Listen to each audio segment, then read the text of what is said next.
పడుకల స్వామిగా చాలా పరిచయం. అంటే చరిత్ర పడుకలు అనేది ఏదో కామారెడ్డి జిల్లా లోపట ఒక గ్రామం. ఆ గ్రామం లోపట సుమారు 36 గంటల పైగా కూడా అక్కడ ఎన్కౌంటర్ జరిగింది. ఆ ఎన్కౌంటర్ నుంచి తప్పుకొని పోయింది కాబట్టి అది ఒక చరిత్ర లోపట ఒక పేరు. అంటే పడుకల స్వామిగా కూడా చరిత్ర లోపట రికార్డ్ అయి ఉంది అది. అంటే పడుకల స్వామి అక్కడ దండకారణ్యం లోపట ప్రభాకర్గా పేరు పెట్టుకున్నాడు.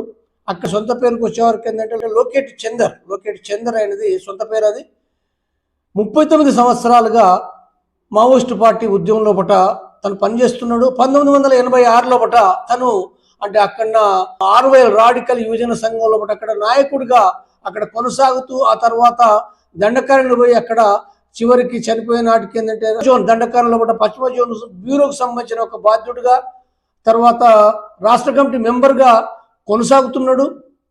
అట్నే ఎస్ఎంసీకి సంబంధించిన స్టేట్ మిలిటరీ కమిషన్ దండకారణ్యం లోపల ఉన్న దానికి కూడా ఏంటంటే ఒక నాయకుడిగా కొనసాగుతూ అక్కడ జరిగిన C60 పోలీసులతో జరిగిన ఎన్కౌంటర్ లోపల అక్కడ చనిపోవడం అనేది జరిగింది. అది కామ్రేడ్ స్వామికి మరొకసారి ఇక్కడ జోహార్లు అర్పిస్తూ ముగిస్తున్నారు.